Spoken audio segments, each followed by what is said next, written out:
Special topic studies کے اس منفرد و پہلے سیشن میں تمام ناظرین و سامعین کو خوش آمدید۔ ہمارا آج کا ٹاپک ہے شوگر کی ماہیت و حقیقت۔ چونکہ شوگر کو ایک موذی مرض مانا جاتا ہے، تاہم جاننا چاہیے کہ مرض کہتے کسے ہیں۔ جسم کے تمام نظامات کا معتدل ہونا حالت صحت کہلاتا ہے، اور جسم کے کسی بھی نظام میں عدم توازن یا غیر معتدل اظہار کو حالت مرض کہا جاتا ہے۔ یہاں پر یہ جاننا چاہیے کہ جسم کے فطری افعال غیر فطری افعال میں آخر کیوں بدل جاتے ہیں۔ اس سلسلے میں یہ یاد رکھیں کہ ہمارا جسم نیچرل پراپرٹیز سے بنا ہوا ہوتا ہے، تو اگر ہم اس میں کسی بھی طرح سے ان نیچرل پراپرٹیز کو داخل کریں گے تو ظاہر ہی ہے کہ کوئی نہ کوئی خلل تو ضرور ہی پیدا ہوگا۔ ان ان نیچرل پراپرٹیز میں ہمارا کھان پان، رہن سہن اور جذباتی و نفسیاتی تحرکات و غیر فطری و غیر اصولی معالجاتی و غیر معالجاتی اقدامات بھی شامل ہیں۔ ہمیں بھوک کا احساس کیوں ہوتا ہے؟ کیونکہ جسم کو غذا کی طلب ہوتی ہے، اور ہم اس غذائی طلب کو ہر ممکنہ طریقے سے پوری کرنے کی کوشش کرنے میں لگ بھی جاتے ہیں، یعنی فطری یا غیر فطری دونوں میں سے جو بھی غذا مل جائے کھا پی لیتے ہیں، تاکہ جسم کو کچھ غذائیت یعنی غذائی توانائی مل سکے۔ یہاں تک کا علم تو ہر خاص و عام کو ہوتا ہی ہے۔ یہاں سے آگے ہم طبی نقطۂ نگاہ سے غور کریں گے کہ ہمیں بھوک کیوں لگتی ہے۔ تو اس کا طبی جواب ہوتا ہے کہ جسم میں شوگر کی کمی واقع ہو جانے کی وجہ سے ہمیں بھوک لگتی ہے، اور جب ہم کچھ بھی کھاتے پیتے ہیں تو اس سے جو غذائیت حاصل ہوتی ہے اسی غذائیت کو ہی شکری توانائی یا شوگر کہا جاتا ہے، اور یہ دو اقسام کی صورت میں پائی جاتی ہے۔ ایک کو فرکٹوز اور دوسری کو کاربوہائیڈریٹ کہا جاتا ہے۔ شکر کی اس تعریف سے صاف ظاہر ہے کہ شکر یا شوگر ہمارے جسم کی غذائی توانائی ہے، یعنی اہم رکن اور پیام حیات ہے۔ جسم کے لیے بے وجہ ہی کوئی خطرہ یا خطرے کی گھنٹی یا پیام موت نہیں۔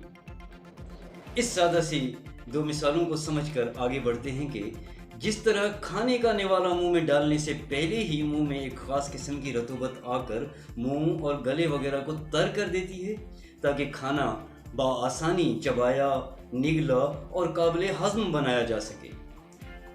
جن لوگوں کا کھاتے وقت منہ تر نہیں ہو پاتا انہیں ہر نوالے کے ساتھ عموماً پانی کی گھونٹ گھونٹ پینا پڑتا ہے۔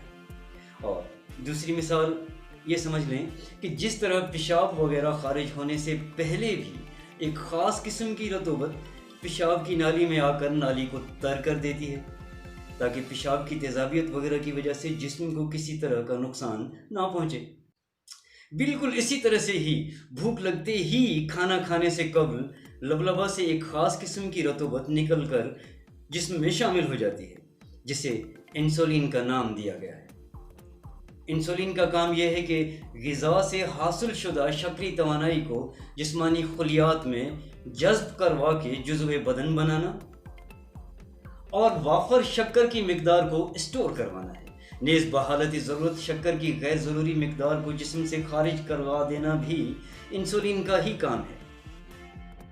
اب شوگر کی نارمل حالت کے بارے میں غور کریں تو بہت آسان ہوگا کہ اگر بھوک لگتے ہی کچھ بھی کھانے پینے سے پہلے لبلبہ سے انسولین خارج ہو کر جسم میں شامل ہو جائے تو کھانا کھانے کے بعد حاصل شدہ شکر بآسانی خلیات میں جذب ہو جائے گی اور جسمانی نشو و نما احسن طریقے سے انجام پاتی رہے گی۔ اور اگر بھوک محسوس ہوتے ہی لبلبہ سے انسولین خارج نہیں ہو پاتی تب کچھ ایسا ہوتا ہے کہ جب ہم کچھ کھا پی چکے ہوتے ہیں اور حاصل شدہ شکر جسمانی بافتوں یا خلیات کی غذائیت بننے کے لیے پہنچ جاتی ہے، تو چونکہ انسولین وہاں پہلے سے موجود ہی نہیں ہوتی کہ خلیات کے منہ کھول سکے اور ان میں شکر جذب کروا سکے، تب اچانک ہنگامی طور پر لبلبہ سے انسولین خارج ہو کر وہاں پہنچ جاتی ہے، اور اب بھی اگر یہ پہنچ کر کسی طرح خلیات کے کواڑ کھول سکے تو شکر خلیات کی غذائیت بن جاتی ہے، اور اگر انسولین اس فنی تاخیر کی وجہ سے خلیات کے کواڑ کھولنے میں ناکام ہو جائے تو پھر تمام شکر کو براہ پیشاب خارج کر دیتی ہے، اور اگر اب بھی مزید فنی خرابی پائی جائے تو پیشاب سے بھی شکر خارج نہیں ہو پاتی اور صرف خون میں ہی گردش کرتی رہتی ہے اور خارج ہونے کے مختلف راستے تلاش کرتی رہتی ہے۔ انسولین اور شوگر کے اس عدم توازن کو ذیابیطس یا شوگر کا مرض کہا جاتا ہے۔ یاد رکھیں کہ شوگر کے مرض کا مطلب ہے لبلبہ سے انسولین کا اپنے مقررہ وقت پر خارج نہ ہو پانا، اور شوگر کے مرض سے صحت یاب یا تندرست حالت کا مطلب ہے غذا سے حاصل شدہ شکری توانائی کو جسم میں ہضم اور جزو بدن ہونے کے لیے پہنچنے سے پہلے ہی انسولین کا تمام خلیات تک رسائی حاصل کر لینا۔ اسی وجہ سے انسولین کو خلیات کے دروازوں کا بند تالا کھولنے والی چابی بھی کہا جاتا ہے۔ اب اس کی کچھ مزید گہری وضاحت دیکھیں کہ کھانے پینے سے لے کر شکر اور انسولین بننے تک کے تمام افعال قوت مدبرہ بدن یعنی وائٹل فورس یا قوت حیات کی فطری اور معتدل صورت ہے۔ قوت مدبرہ بدن کے فطری اعمال میں عدم توازن واقع ہو جانا حالت مرض، اور قوت مدبرہ بدن کے فطری افعال میں اعتدال کا پایا جانا حالت صحت ہوتا ہے۔ لبلبہ، شکر، قوت جاذبہ، قوت خارجہ، قوت مدبرہ بدن، یہ تمام نام جسم میں جگر اور ماتحت اعضاء سے تعلق رکھتے ہیں۔ اسی وجہ سے شوگر کا مزاج گرمی اور تری کی کیفیات میں سے کبھی براہ راست تو کبھی برعکس تحقیق ہوتا ہے۔ بعض اوقات اغذیہ، ادویہ یا دیگر وجوہات کی بنا پر مریض کا مزاج سردی اور خشکی کی طرف بھی مائل دیکھا جا سکتا ہے۔